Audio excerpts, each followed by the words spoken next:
Hi there, welcome to Calf Chat. Let's talk a little bit about heat stress and dairy calves. Certainly heat stress is something that we think about in the winter time, or thermal stress. When we think about calves losing heat, well, they can gain heat from their environment just as quickly as they can lose heat in the wintertime. So our summer heat stress is maybe not something we focus on quite so much in calves, but something that's really, really important. If we look at overall calf growth across the 4 seasons, our summer season is typically when we have the lowest calf growth, or maybe even the lowest efficiency as well. So I think there's some opportunities on most farms to continue to kind of help calves out. So I put together a list of maybe 10 factors just to think about when you're considering kind of summer heat stress abatement for your calves. First thing is dry cow cooling. When we cool dry cows, it's certainly going to impact calf growth rates, the health of the calf once they're born, but also certainly impact colostrum quality, colostrum yield to a point as well. So the more we can cool dry cows, it's going to have a carryover effect and give our nursery calves a better chance for success. The second thing is maintaining water intakes. Oftentimes we look at water intakes as a little bit of a challenge for calves. Certainly water intakes early on are fairly small but very significant. So keeping fresh water in front of calves is a really an important factor. A little counterintuitive, but warm water is still a great option for calves just because they'll drink quite a bit more warm water, and that's really our goal, is to maintain water intakes, and that will really help with hydration status. The third thing is some farms have found that if they offer a bottle of electrolytes at a noon feeding, that really does help calves kind of work through that first 10 days or so. Sometimes calves won't drink a whole lot out of buckets, but they would be drilling a drink out of a bottle. And so it's a lot of labor, but offering electrolytes in that first 10 days or so via a nipple bottle can certainly be something that's very successful. The fourth point is providing fresh starter grain. In the summertime, our starter quality and our starter shelf life can actually decrease some. What we found is if we provide fresh starter grain in the evening, whenever temperatures are hopefully starting to cool down, we tend to get a little more starter intake. And calves are often pretty active at night, and they will tend to eat more grain during the cooler times of the day. So whether it's offering starter later in the evening or providing starter very early in the early morning hours can certainly often increase starter grain intake.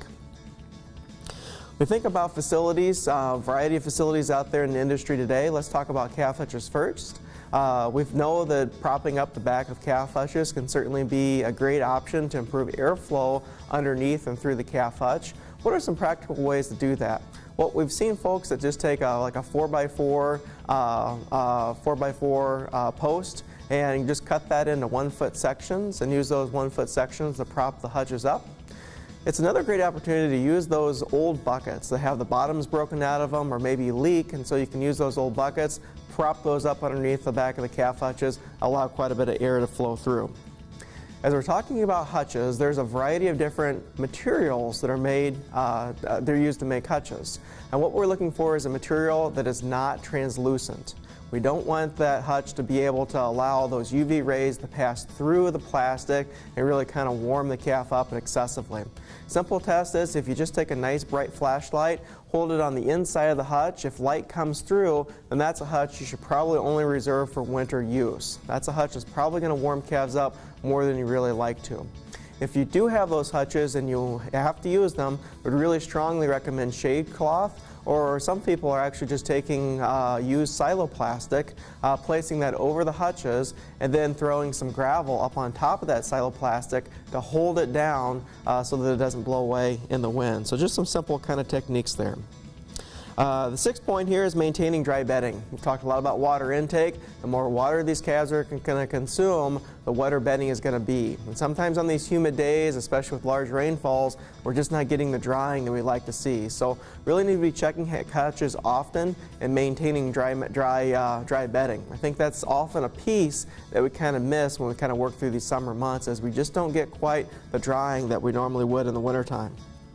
Point number 7 is fly control. Obviously an important point.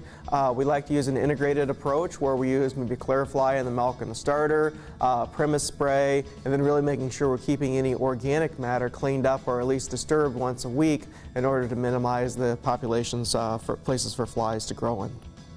Point number 8 is maintaining energy intake and milk replacer. We firmly feel that calves are going to start a little slower on starter grain intake in the summer versus the winter, so they're going to be missing a little bit of that energy that would normally be coming from starter.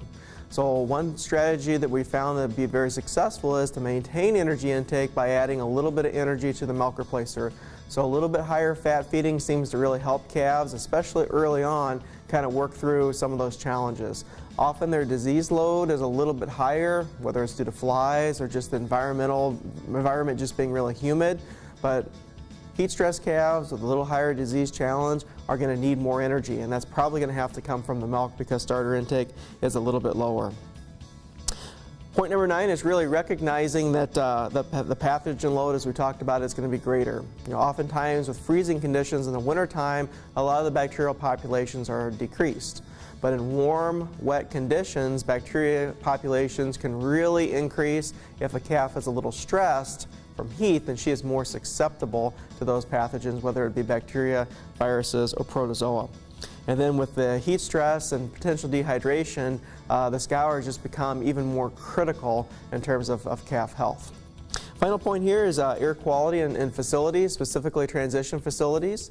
Oftentimes in the winter, we're looking at facilities getting at least 4 air changes at a minimum in the wintertime. In the summertime, it's about 5 or 6 times that, looking at 20 to 25 air changes through a facility at a time. Most of our positive pressure tube systems are really only designed for winter time. We certainly keep those on, but we need to make sure we open up the curtains and maintain adequate airflow, and certainly some supplemental fans can be very beneficial. Just some final notes as we go through the beginning of summer here.